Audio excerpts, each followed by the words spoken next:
Hi, I'm Joseph Krohn, and my research has been an examination of the effects Moneyball Baseball has had within Major League Baseball.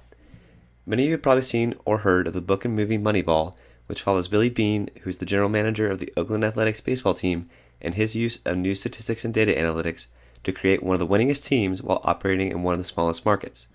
Today, much of the league is bought into the idea that advanced analytics can generate greater team success, though there are some naysayers. Traditionally, teams have been heavily valued based on easily observable subjective player traits, such as power and speed. These traits are most easily seen through home runs and stolen bases. Moneyball Baseball puts a greater emphasis on a player's ability to get on base and contact hitting, citing these as factors that actually drive team success. While the increased team success has been well documented, I sought to examine what the greater impact has been, especially on players within the league. It's a reasonable hypothesis that as data analytics have had greater use in player selection, that players' salaries and valuations have also changed. Now, to examine who's been paid more and who's been paid less, I created linear models of players' pay as a result of their batting statistics. Here, I converted their salary into a percentage of their team's payroll to reduce the effect that playing in different markets has. For the study, I created two populations before and after the Moneyball revolution. You can see between 1985 and 1999 was the before, and between 2005 and 2016 is the after. Using each population, it's possible to estimate what a player would have earned in a different era based on their performance.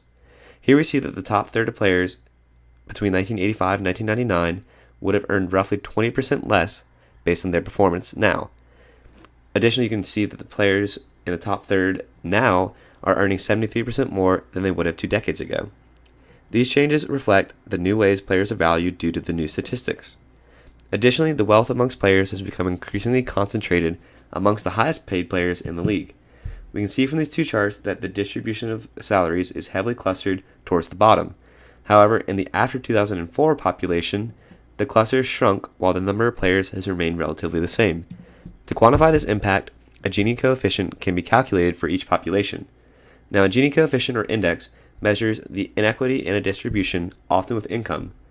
Measured on a scale of 0 to 1, 0 represents a population with perfect equity, everyone earning the same, and a value of 1 represents a population where one individual controls all the wealth.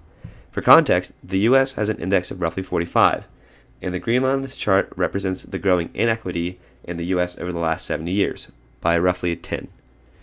Back to baseball, we can see that the Gini index has increased from the before to the after population, confirming that a small portion of the population owns a greater portion of the money than it did before data analytics. Moving into the future, data analytics will continue to have a large impact as more teams buy into the success it can generate. It is important to consider the impact that the numbers have beyond team success, though. All those involved in baseball have the ability to better themselves by analytics, but the analytics hold power on the league too. Real humans are affected, whether it's salary or performance, and sometimes it's about more than just wins and losses.